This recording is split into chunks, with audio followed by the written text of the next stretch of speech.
Hello. Hello. Hello. We're doing a show, Yes. a tour, Doing a tour. all around the country. 22nd of October or 24th. All right through to the beginning of December. So, mate, it's mostly in November. Yes. Yes. But there will be a bit of October and a bit of December as well. And if we like it, then we might do some more. Yeah. That's up to us, though. It's That nothing to do is with up you. to us if we want to do that. We You're will. not the boss of me. No, you can't tell us what to do. You can't. So if you want to buy a ticket to this show, it is at livenation.co.uk. And please buy one soon because they're going like... Okay, bye. But, okay. Is it on? It's on, it's running, and sorry we've been away for a bit. We've been trying to sort all this stuff out, you know. It has been extremely... I mean, I've been snowed under with paperwork. Haven't you, Barry? I've been... what a shit shower that's been, Oh, God, my inbox has been full. Yes. You know? And I've basically just been trying to firefight at the moment, you know, just answering, pinging off emails left, right, and centre Europe and beyond, you know. You can only play what's in front of you, mate. That's right. But I've been answering emails from trade delegations from China and a lot of the Commonwealth countries. Yes, indeed.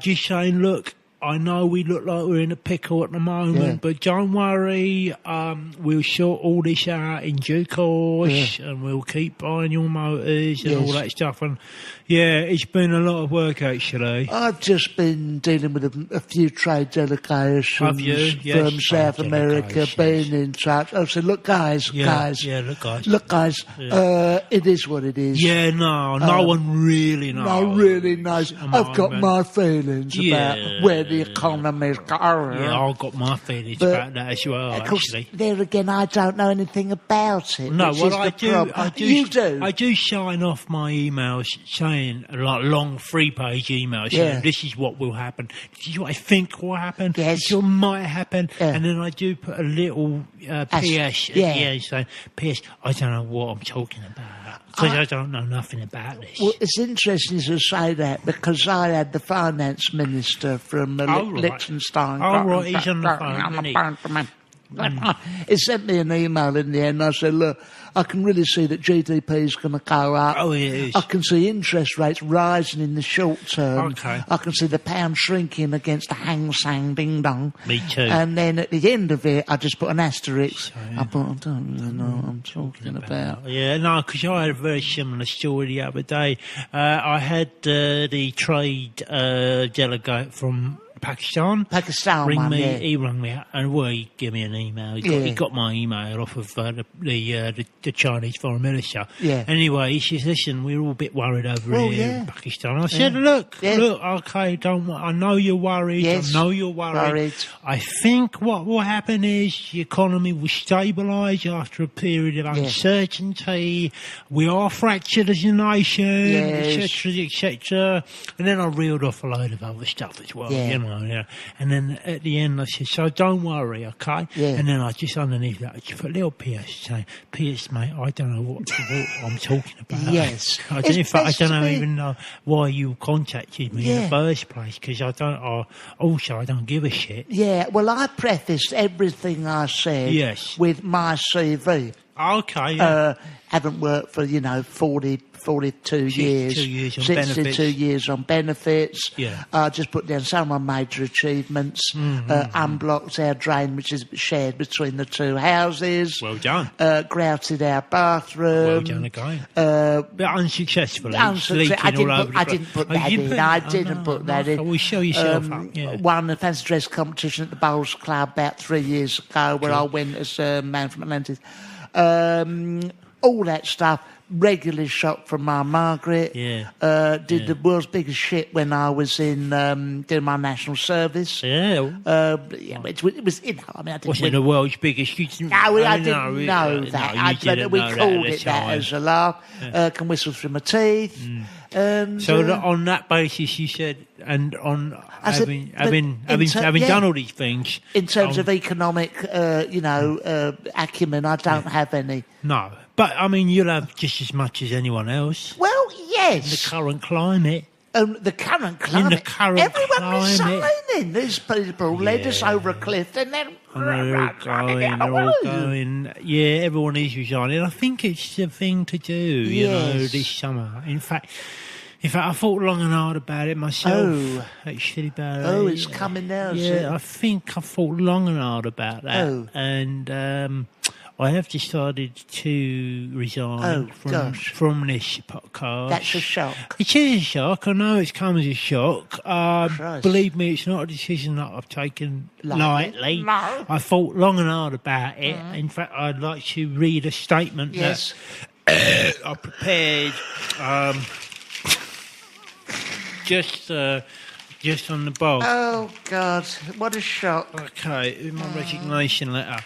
Hello, Barry. This is Angelos. I know I'm sat opposite you at the moment, but I have decided that I think I've taken this podcast about as far as I can go, and the time has come for me to stand aside and let others carry on instead of me.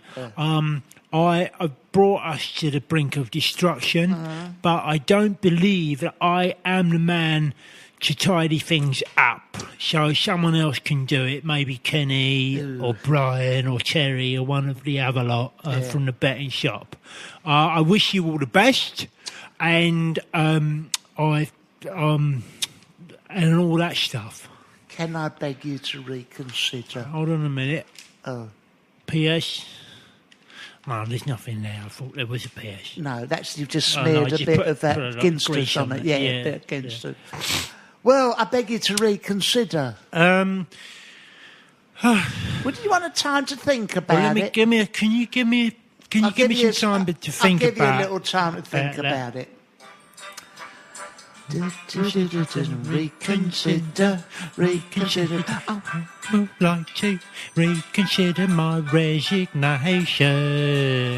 I didn't think it through at all. In fact, I've got nothing else to do. I do it on a Tuesday. I enjoy getting out of the house.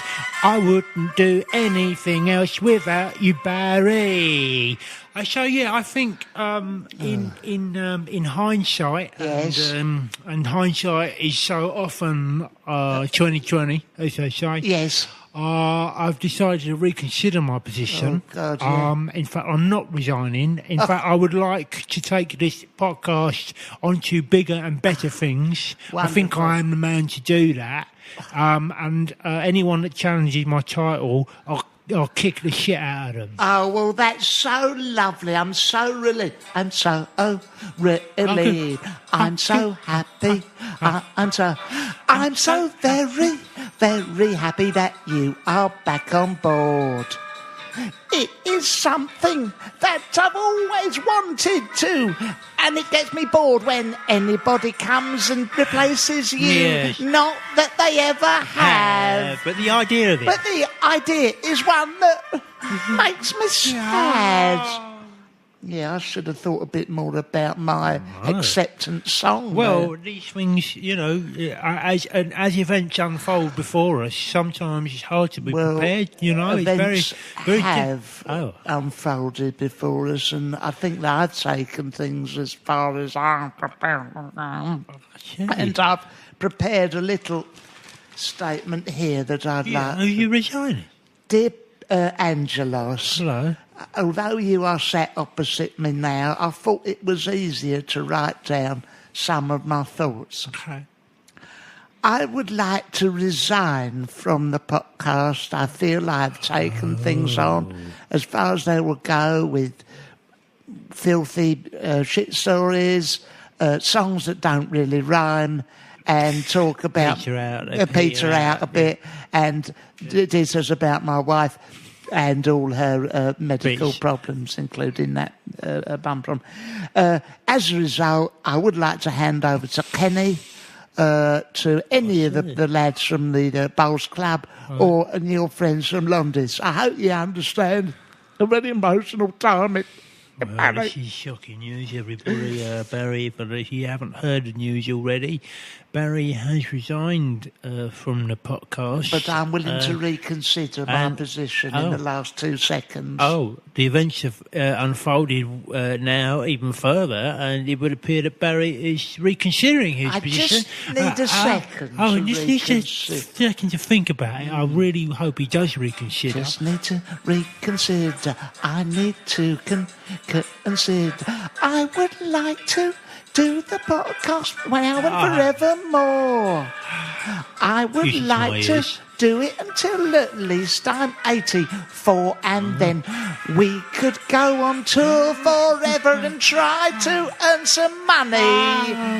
And we'll be much better than the other belly. We'll be funny. Oh, well, that is a statement of intent. That is. So that's your manifesto. Will you accept me back? Barry, it's absolutely wonderful. I'd like to I prepared a statement for your re-arrival. Yeah, read it out. Okay. Well, ladies and gentlemen, I'd like to just read a brief statement that I have prepared to express my thoughts and feelings on the return of Barry to the podcast after his recent resignation. Yeah.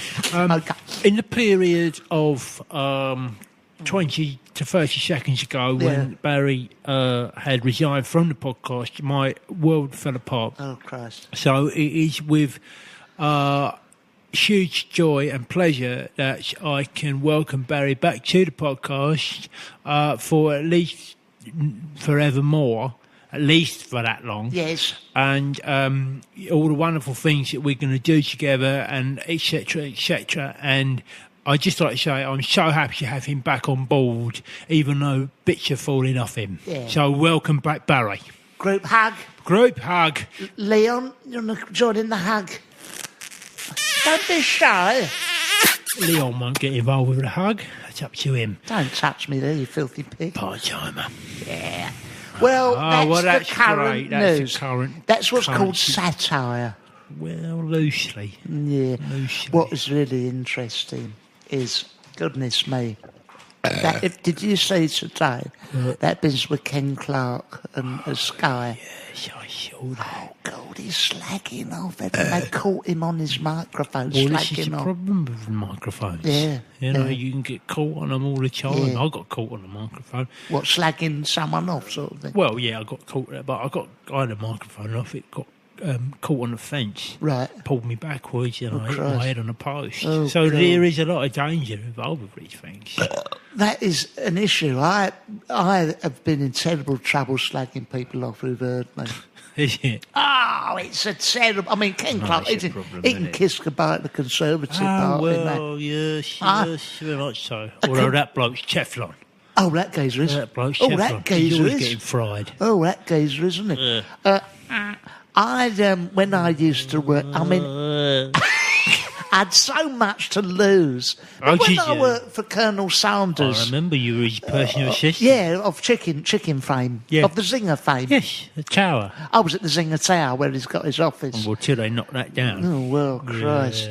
Yeah, I was there and I was working in the post room, which was down where the cheese layer is, you know. And, I know, and lettuce. Lettuce.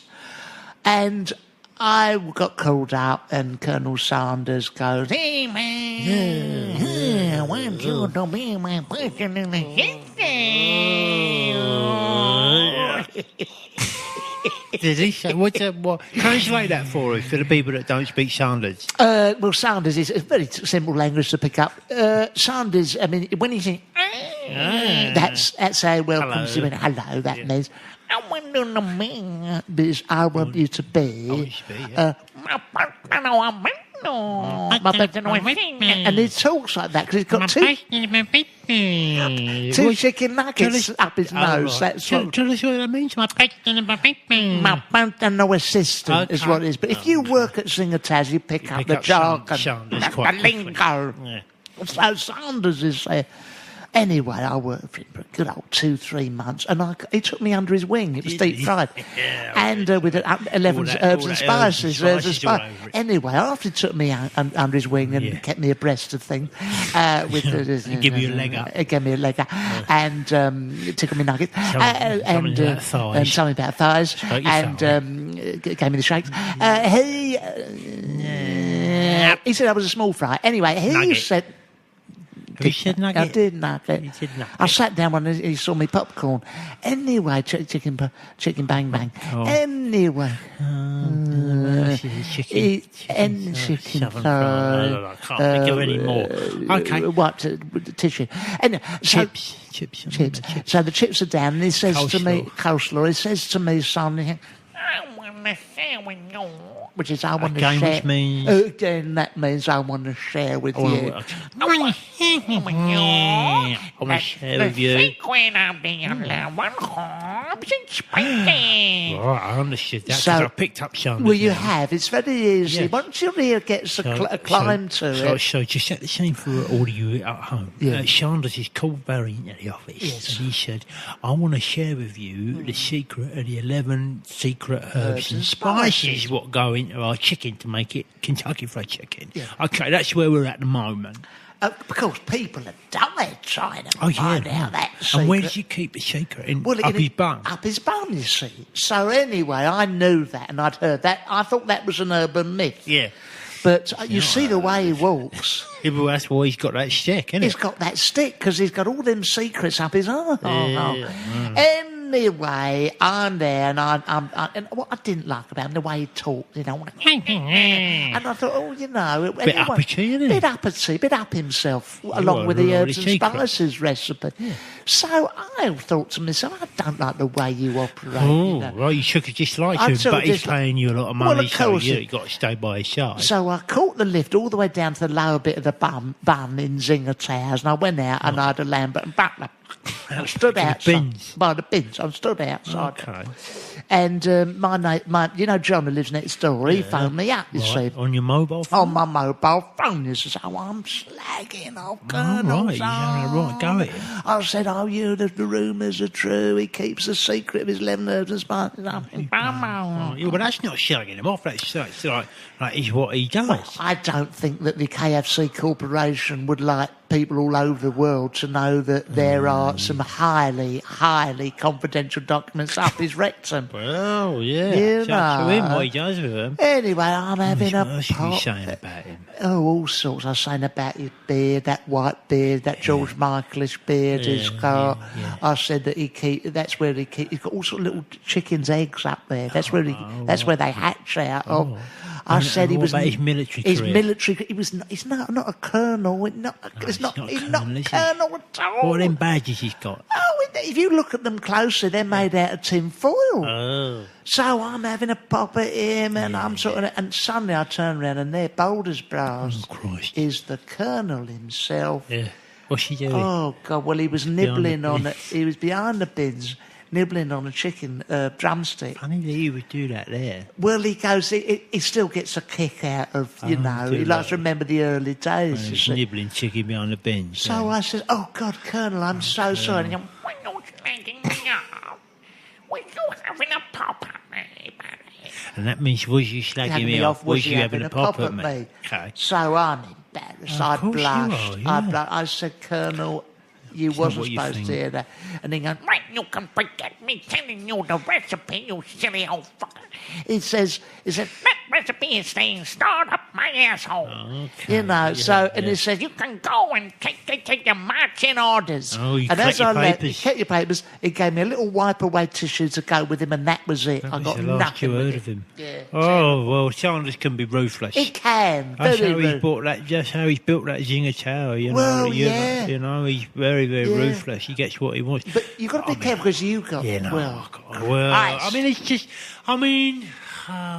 it's more embarrassing than anything Yes, else, it is, really, because, Obama, he invited me to the Oval Office. President Obama, and you worked with him? Well, I worked with him for quite a long time. I remember, No, I was one of his chief of staff. I remember, right? yeah. Anyway, And I worked with him closely, Very closely, for a few years. Anyway, after one meeting, we had this meeting all about I don't know what it was. I think it was a Syria or one of them things. One of them Middle Eastern places. One of them things it was. Yeah.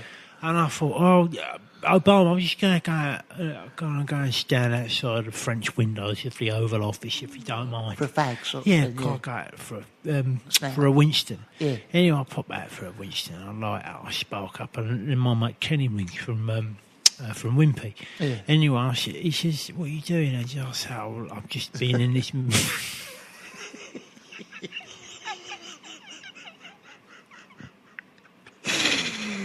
I said, I've just been in this meeting about Syria. Syria with Obama. He said, "Oh, right." And he says, "What's he like?" And he must have just called me at a bad time. You were tired, overtired. And I thought he'd been taking a piss out of me recently.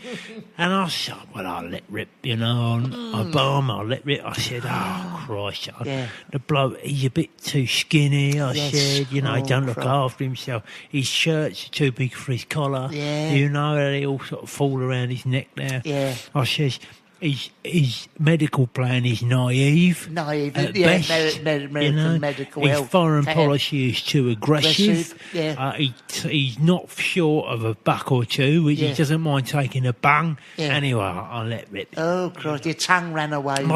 Just ran away because I was tired. Yeah, I was a bit overtired. I was a bit pissed because I'd been drinking cider. Yeah, of course. Anyway, I turned around and there he is. Oh, Christ. Obama stood there. And it's so embarrassing. That was it. I just felt so embarrassed. I felt so embarrassed. I said, "Look, Barack." Look, I'm just a bit tired. I've been very grateful for the last 4 years for the job you've given me. You didn't have to. And to be fair, I don't know nothing about none of this stuff. No, that's it. So I'm surprised I've kept hold of it. So you must have had a word with someone. Yes. So I can only apologise for slagging you off to Kenny. I said, "Listen, it's only Kenny. He works in the Wimpy, and if I'll give you his address and you can assassinate him, so he won't pass none of this on." And he said, "Okay, we'll do that." Yeah, yeah. So I think I haven't heard from Kenny for a while. So I think he's probably been bumped off. Yeah, yeah. But luckily I wiggled my way out of that one. But yeah, but it you was didn't very embarrassing. You didn't work with him after that, did you? Probably to be best fair, to fall on your sword. Squeezed out. I'd moved to another department, the Treasury. Yeah. Where I worked with Goldman Sachs, and I didn't know. What's he like, Goldman? Is he lovely? He's all right. I mean, he's okay. He's a big gambler. Is he? Yeah, Goldman Sachs. Yeah. He's a brother of Andrew Sachs, who played Manuel. Right, Manuel in the... Yeah. I mean, he was... Goldman and Andrew. That's right. They were furious at Goldman Sachs, weren't they? The both of them when Jonathan Ross and TV's Russell Darcy phoned up and they had to go to his granddaughter. That brought down the world economy. It crashed the world economy 2008. Wasn't it terrible when they had to make an announcement, Goldman Sachs, and Goldman went up and went... we're very sorry that the world economy is on its knees. There's nothing we can do about it. Sachs, would you like to say them? And he went, "Mr. Forte, the kitchen is on fire. Move. Mr. Forte. Get back in there. It's only a drill. Mr. Forte.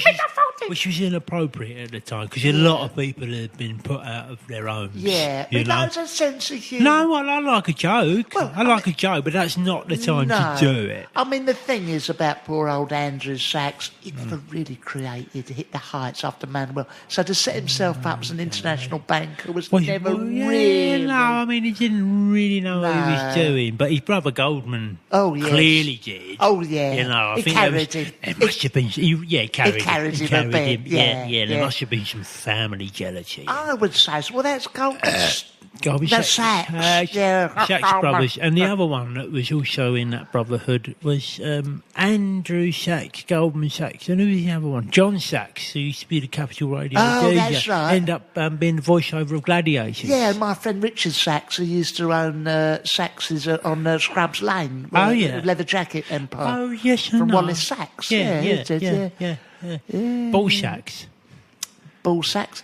Yeah, I remember Goldman Ball Sachs never had the same ring when they got went rid into... of the balls. Got the balls. They got rid of the balls. He gave him the sack.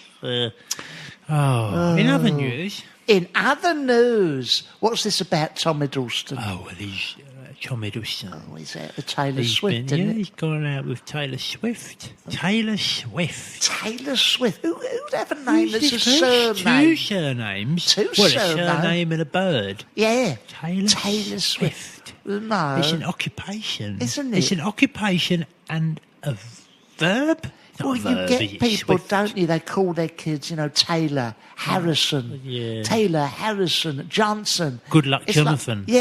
Sounds like a solicitor's firm. It does doesn't it? sound They're like all out solicitor's together. firm. Taylor Johnson, Harrison. Taylor Swift. Taylor Swift.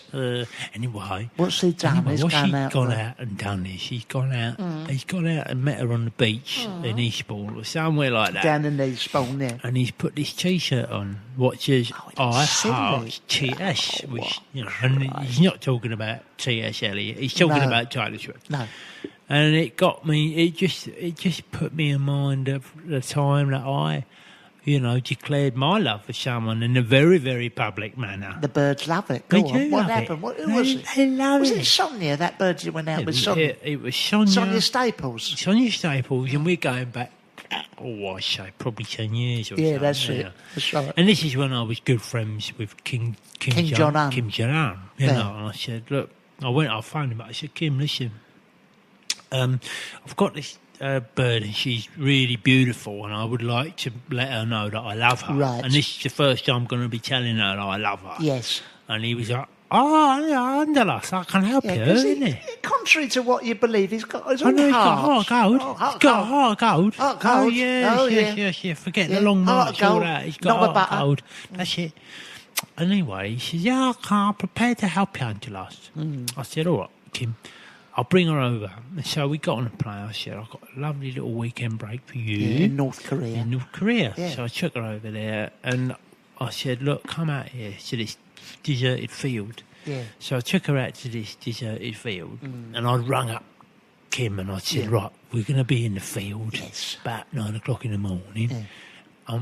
Can you, what I'll do is I'll write, I love Sonia Staples. Sonia Staples on the side of a nuclear bomb. Oh, brilliant. Right, which is a very good idea, isn't it? Yeah. Anyway, I got out there, I painted I love Sonia Staples on the side of a nuclear bomb. That's right. I said to Kim, you let it off and I'll show her Yeah. and then she'll be really happy with it. Yeah. Anyway, so we go down the field and I said, right, Kim, I've written it on, I went in there, I've written it on last night. You let the bomb off. And he says, Angelos, listen, Angelos, mate. I said, what is it? He says, Angelos, mate, you got to stand 24 miles away from From a bomb. from nuclear bomb. Yeah. I said, have I? He said, yeah, you got to stand 24 miles because otherwise you'll blow up, innit? He's a stickler for health and safety. Yeah, I that know man. he is. I said, well, can't you just loosen the rules? Yeah. And he says, well, not really now, because otherwise I get killed. Yeah. I said, oh, Christ, all right, get me, can I borrow some binoculars? And he said, yeah, okay. And he gave me these military-grade North Korea binoculars. Now, Right. like military-grade, Fabulous. yeah, well, usually, but they're North Korean military-grade, so it was made out of wood. Yeah, You okay. know. And, but they had these big, Bottle lenses in them. Yeah. And I said to her, I said, look. And then they launched the bomb. I said, look over there. She says, Sonia, yeah. she says, what? I says, have a look over side there, of you know, and have a look at the side of the bomb. And she's got binoculars up to her face. She had a look at the side of the bomb. And just as she looking at the side of the bomb, it blew up, like this thing. Anyway, because she's looking at it directly through these binoculars. Oh, It scorched both her retinas. Oh, and then God. because she was like, she never saw the sign either. She never No. said, she just saw this last thing she ever saw was a mushroom cloud. Yeah. And then she said, I'm not going out with you. no more, because she was... I'm not going out with you no Well, more love is because blind, she's like blind. literally. Yeah. Well, Except it wasn't, because after when she went blind, she ditched me. So Which I what- thought was a bit much, It's really. a bit much, because you've It done was a your nice best. sentiment, yeah. You've done your best, Done my haven't you? very best. And Kim was very apologetic, a bit embarrassed. Well, I suppose he was, wasn't he? But to be fair, did he say, look, I did warn you, Angelo. Well, he didn't did. warn me about the eye damage. No. He said, look, you've got to be 24 miles away from this thing. And I'm Yeah. like, I said, okay. He said, well, you know, he said it could have been a lot. It could have been a lot worse. Yeah. Could have been a lot worse, you know. Well, I had a very similar thing. Do you remember I sent off for that, you know, you send off for this like box of chocolates. Yes. And you open up the lid of this thing and it goes, you know, and all sort of streamers come out and all that. Yeah. Well, do you remember? Just remember I went out with Tina Morgan. Well, this is going back. Oh, the 50s, this is before I hooked up with my Margaret. And I was going out with Tina. And we was out Wealdstone Way, the Queen's Arms in Wealdstone. The Raider. Yeah.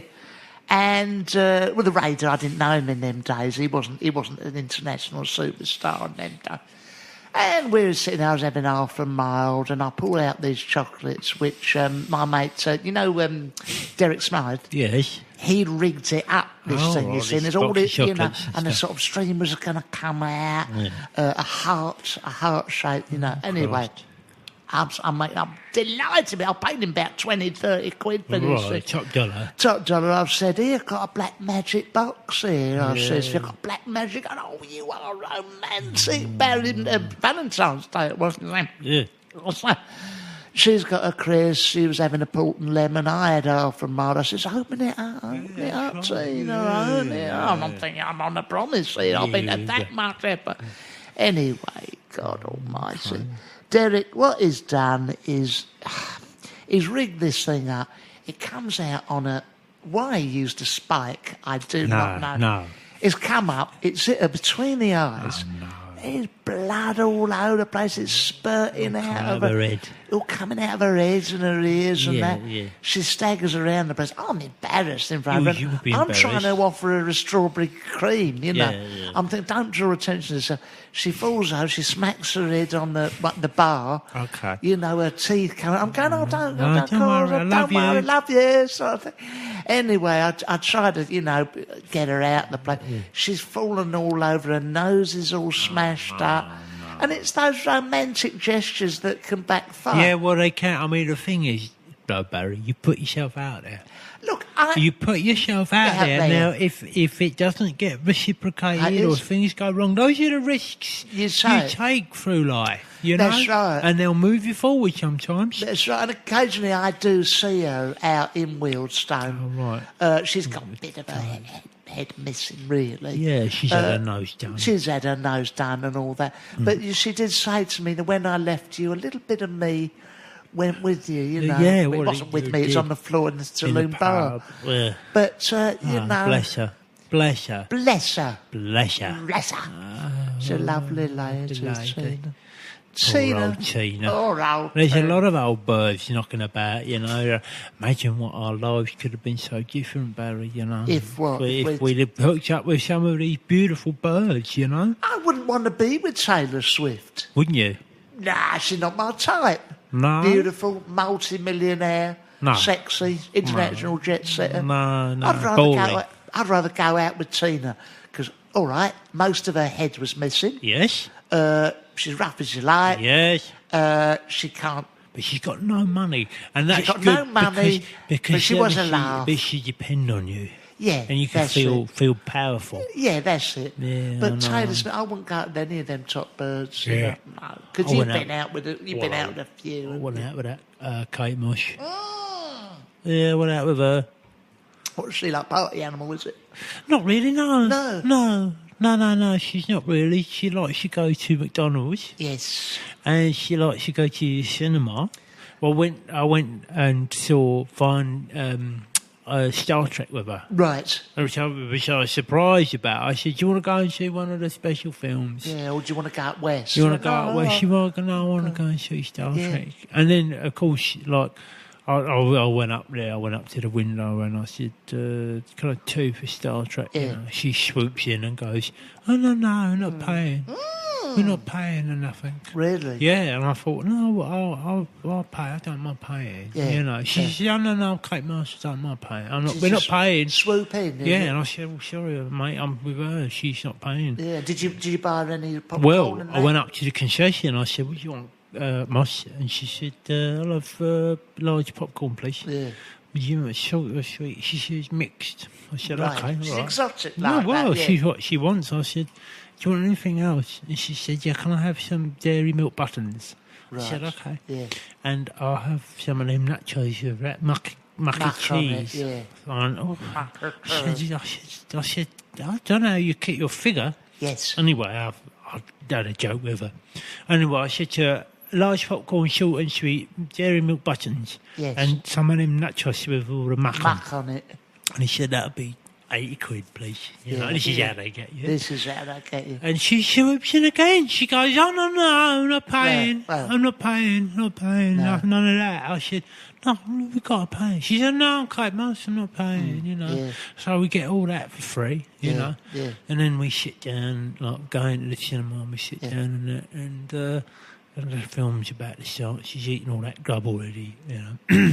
And she said, film's about to start, and it's like, well, you know, all the titles come up. And then she gets something. She goes, oh, no, I'm not watching it. I'm not watching it. They like that, And I fly said, why not? She says, I'm Kate Marston. Yeah, I'm not watching it. Oh, I'm going up the Cotswolds. Yeah, that's it. I went, all right, okay, so I went up the Cotswolds. We didn't get to see Star Trek. Well, we sat in the car by the bus stop and Yeah. listened to some pretty heavy house. And then she went, no, don't listen She to said, that I'm not no listening more. to that. No, I'm No. Kate Marston. Not Listen, doing they're none of that. I remember when I went out with the other supermodel, Linda Vagina Blister. Do you remember when I went out with her? I remember her, And we was at Milan. There's me, Anna Wintour. Oh, yeah, all the crew. All the crew. What's the name? The one who threw a phone at people. Naomi Campbell's. So, All the top models, Linda Lizardi, Yeah. Sam Fox, Suzanne Mitzi, Debbie Corrigan, all the top, George. Susan George, all of them was there, lovely. And, and, you know, I'm there, I'm thinking, oh, I'm in here. You would think that. So I said, do you want to go back to my yacht? And, oh, yeah, you got a Yeah, yacht, lovely, is it? I lovely. didn't want so much a yacht. Never It was, yacht, did you? No, it was more It was a like dinghy. a dinghy, really. And I said, get in, ladies. And they get in. Oh, don't be in it no more. Oh, we're supermodel. yeah, she's So, not nobody's super to me, though, weren't No. Very Well, average models. Or then you stuck your fag in the side of the dinghy. It Yeah. went under, didn't it? Yeah, that's right. Did you teach him a lesson? Just to teach them a lesson, you know. Oh, dear. But I tell you what, they're so skinny that like, I've got about 16 of them standing up Yeah. in that one dinghy. Well, you know. Well, that's it, I think. I think that's it, I think everybody. that's it for this week. We've covered everything. I think we have, ladies and gentlemen, and don't forget to buy a ticket. Oh, yeah, don't forget to do Come that. on, because it'd be a right laugh if there's No, it'll be loads of real them. right laugh. No, it will be a real right right laugh. Yeah. Real right laugh. Real right laugh. I just like to say, the internet and vaping e-cigarettes, Yes. I didn't see either of them things coming. No. Everything else I predicted, Yeah. but them things I didn't see coming. Well, Okay. until next time. Bye-bye. No. No. No.